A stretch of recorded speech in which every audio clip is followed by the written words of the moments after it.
ඔයාට හිත ගියපු කෙනෙක් ඉන්නවද? අහලා තියෙනවා. නෑ එහෙම නෑ. Oh no. ඊළඟට ඒක බොරු.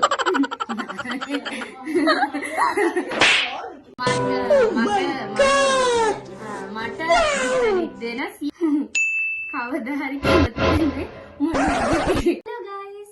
චතුස් ඩැඩි මගේ YouTube channel එකට අදත් ඔයාලව සාදරෙන් ආදරෙන් පිළිගන්නවා. ඉතින් පහුගිය දවසක මම post එකක් දාලා තිබ්බා Q&A vlog එකක් කරනවා කියලා. ඉතින් ඔයාලා මට ප්‍රශ්න ගොඩාක් දීලා තියෙනවා උත්තර දෙන්න කියලා. ඉතින් මම හදන්නේ ඔයාලගේ ප්‍රශ්න වලට උත්තර දෙන්න.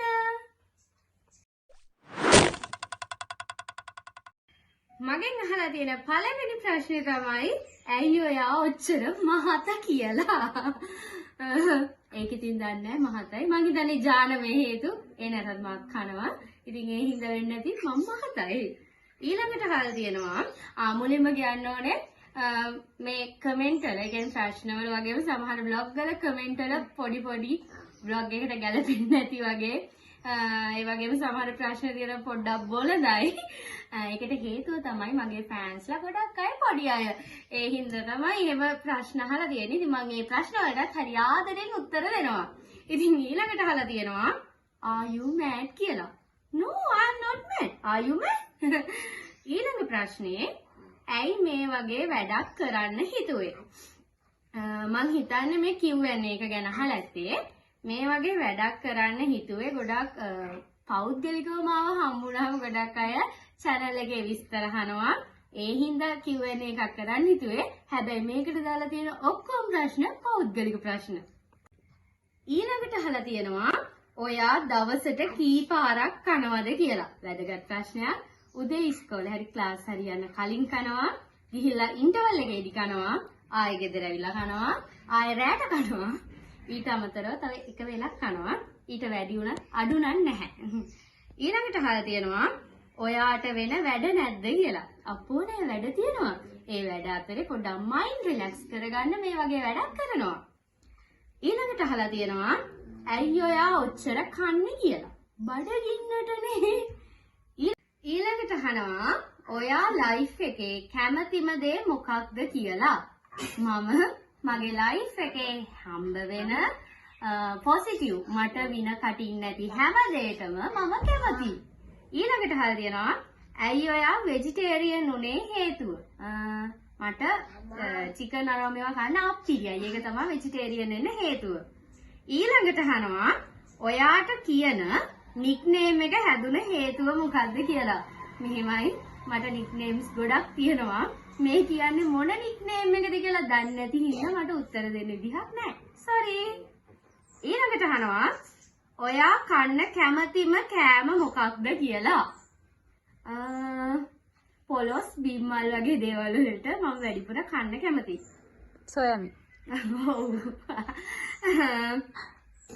ඊළඟට අහනවා ඉබ්බ මොනවද කන්න ආසෙ කියලා. මෙහෙමයි මම දන්න විදිහට කංකුන් දලු කන්න කැමතියි. ඊට අමතරව මම දන්න හැකින් දන්න කවුරු හරි ඉන්නවා නම් පාතින් කමෙන්ට් එකක් දාන්න. ඊළඟට අහනවා ඔයාගේ හොඳම යාළුවාගේ නම මොකක්ද කියලා. මගේ හොඳම යාළුවාගේ නම ඉමේෂ් අකලංක. ඊළඟට අහන්න තියෙනවා කෝ vlog එක කියලා. අනේ sorry vlog එක ගෙන්න පරක්කුනේ. කලින් වීඩියෝ එක කරා තාක්ෂණික ගැටලුවක් ආපු හින්දා වීඩියෝ එක ඩිලීට් වුණා. ඒකයි අප්ලෝඩ් කරන්න බැරි වුණේ. ඊළඟට අහලා තියෙනවා ඩයට් කරන්න හිතුවේ ඇයි? හැබැයි කනවා නේද? vlog එකකුත් දැම්මනේ. ඔව් vlog එකක් දැම්මා. ඩයට් කරන්න හිතුවේ නම් කෙට්ටු වෙන්න. හැබැයි කනවා නේද? ඔව් ඒක තමයි තියෙන ප්‍රශ්නේ. කැවෙනවා. ඊළඟට කියලා තියෙනවා අපිට වෙන වැඩ නැහැ කියලා හිතුවද ඔයාගෙන් ප්‍රශ්න අහහා ඉන්න කියලා. අනේ නෑ. ඔයාලගේ වැඩ කරගන්න අතරේ මගෙන් පොඩි ප්‍රශ්නයක් අහන්න. ඊළඟට අහලා තියෙනවා ඇයි ඔයාගෙන් ඉබ්බ ගැනම අහන්නේ? අනික ඇයි ඔයාට ඉබ්බි කියන්නේ? ඒක තමයි තියෙන ලොකුම ප්‍රශ්නේ කියලා. ඒක තමයි මටත් තියෙන ලොකුම ප්‍රශ්නේ. ඉතින් දන්න කවුරුන් ඉන්නවා නම් හිතේම තියාගෙන ඉන්න කියන්න ඕනේ නැහැ. ඊළඟට රූපවාහිනී නිවේදිකාවක් වෙන්න පුළුවන් වුණොත් ඔයාගේ කැමතිම channel එක මොකක්ද? නිවේදන හැකියාව දියුණු කරගත්තාම මට වැලියු එකක් දෙන සහ සමාජයට මට දෙයක් කරන්න පුළුවන් ඕන channel එකකට මම කැමති වෙනවා. ඊළඟ ප්‍රශ්නේ පොඩ්ඩක් කියන්න ලැජ්ජයි. ඒක ස්ක්‍රීන් එකේ පේනවා ඇති. නෑ එහෙම අය නැහැ. අපි අධ්‍යාපනයේ ප්‍රමුඛත්වය ලබා දෙන දරුවන් වශයෙන් එහෙම අය නැහැ. ඊළඟට අහලා තියෙනවා කවදා හරි කැමති වෙන්නේ මොන වගේ කෙනෙක්ටද කියලා. මං කැමති වෙන්නේ සුදු උස ඕනේ නැහැ. සුදු ආගම දහමට ලැබී සුරාව සූදෙන් තොර කැන්ඩි බොයි කෙනෙක්ට. ඊළඟට චතු අයියා YouTube channel එකක් කරන්න හිතුවේ. channel එකක් කරන්න හිතලා නම් ගොඩක් කල් මට ආපු යෝජනාවක් එක මම ඒක පිරිසක් ඉන්න තැනක කිව්වා. කිව්වට පස්සේ ඒ පිරිසෙන් එක්කෙනෙක් channel එකක් පටන් ගත්ත හින්දා මම ඕනේ නැහැ කියලා හිතාගෙන හිටියා. හැබැයි ආයෙ ළඟකදී රික්වෙස්ට් එකක් ආව channel එකක් පටන් ගත්තා නම් හොඳයි කියලා. සහ මගේ මයින්ඩ් රිලැක්ස් එකටත් හොඳයි කියලා හිතුන හින්දා තමයි පටන් ගත්තේ. ඊළඟට අහලා තියෙනවා ඊළඟ vlog එක ගේ ඉස්සරහ ඇලේ මෙහා යුරෙන් එහා යුරට පනින vlog එකක් ඕනේ කියලා. ඒක කියන්නේ හේතුව තමයි අපේ ගේ ඉස්සරහ පොඩි ඇලක් තියෙනවා. ඒ ඇලේ මෙහා යුරෙන් එහා යුරට පනින එක මට ලොකු සතුටක්. ඉතින් ඒක පොඩි වීඩියෝ එකක් තියෙනවා. ඒක දැකපු කවුරු හරි තමයි ඔය ඉල්ලීම කරලා තියෙන්නේ. ඉතින් ඉන්නකට සැපයුම ලබා දෙන්න ඕනේ හින්දා ඔයාලා ස්ක්‍රීන් එකේ තියෙන වීඩියෝ එක. ඇයි ඔයා හයියෙන් කතා කරන්නේ? අපේ අම්මලාගේ පවුලේ ඔක්කොගෙම කටවල වල සද්ද වැඩි. මං හිතන්නේ ඒක තමයි මේ කටේ සද්ද වැඩි වෙන්න හේතුව. ඊළඟට ඔයාට හිත ගියපු කෙනෙක් ඉන්නවද? අහලා තියෙනවා. නෑ එහෙම නෑ. ඔයා පොළොන්නරුවේ කොහෙද? මම පොළොන්නරුවේ මැදිරිගිරියේ මේ දවස්වල බොහෝ දෙනාගේ අවධානය යොමු වෙලා තියෙන දිවුලන් කඩවල. ඊළඟට ඔයාගේ අනාගත බලාපොරොත්තුව මොකක්ද කියලා තියෙනවා. මම කැමති සෞඛ්‍ය ශාස්ත්‍රයට. මේන් ටාගට් එක ડોක්ටර් කෙනෙක්, බැරි වුණොත් නර්ස් කෙනෙක් සහ මම කැමති නිවේදිකාවක් වෙන්න. ඊළඟට අහලා තියෙනවා ඔයා A levelද කරන්නේ මොනවද A level වලට කරන්නේ කියලා. ඔව් මම A level කරන්නේ bio science. ඊළඟට අහලා තියෙනවා ඔයාගේ ජීවිතේ කවදාවත්ම අමතක නොවන දවස කවද්ද?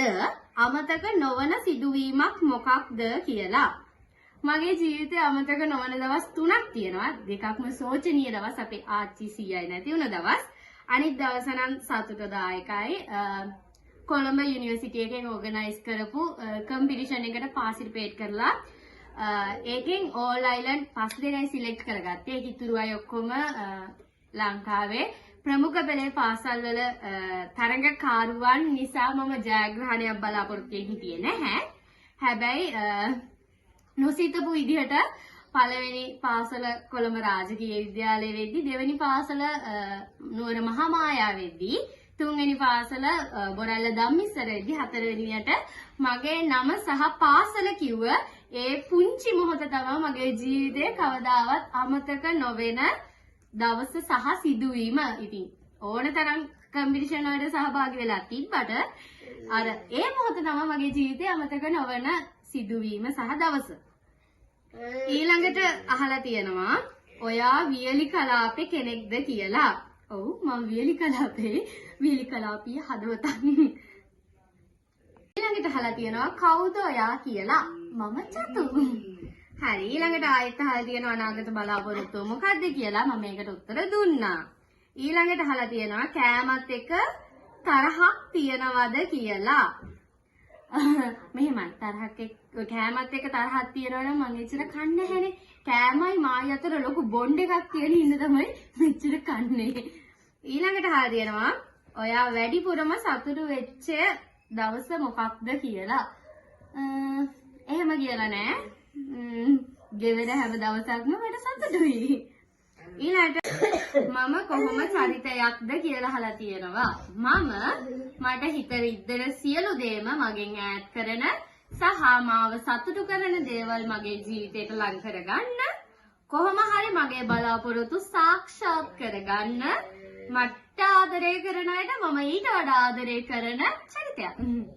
ඊළඟට අහලා තියෙනවා ඔයාලගේ ගෙවල් වලට යන පාර කියන්නකෝ කවදා හරි එන්න කියලා. හිඟුරක්ගඩට යනකම් Google Map එකෙන් එන්න. ඊට පස්සේ මැදිරි කිරිය පාරට හරවලා ඒක දිගටම ඇවිල්ලා ඉරිගේෂන් හන්දියෙන් දකුණට හරවලා දිගටම ඇවිල්ලා රාජසිරිය හන්දියෙන් ආයෙත් දකුණට හරවලා වැලි පාර දිගේ දිගටම එන්න තියෙන්නේ. ඒ පාරේ ගෙවල් නැහැ. ඈතින් ඈත ගෙවල් තියෙන්නේ. ඒ ඈතින් ඈත ගෙවල් වලින් හම්බෙන දෙවෙනි ගේ. ඊළඟට අහලා තියෙනවා ඔයාගේ ෆේවරිට් සිංගර් කවුද කියලා. මගේ ෆේවරිට් සිංගර් මිස්ටර් ශ්‍රීහාන් මිහිරංග. ඊළඟට අහලා තියෙනවා ඇත්තටම ඔයා තමිල් කෙල්ලෙක්ද කියලා. මන් දන්නේ ඇයි එහෙම ප්‍රශ්නයක් ඇහුවේ කියලා. නැහැ මම පියෝ බෞද්ධ. ඊළඟට අහලා තියෙනවා ඇයි ඔයා ඉස්කෝලේදී පොඩි අය ගිලිනවා කියලා සැරකලේ කියලා. අනේ එහෙම සැරකලේ නැහැ. මන් දන්නේ ඇයි එහෙම කිව්වේ කියලා. මොකක් හරි වැරදීමක් වෙන්නදී මම අහිංසක චරිතයක්. මම එහෙම කාටවත් සැර දාන්නේ නැහැ.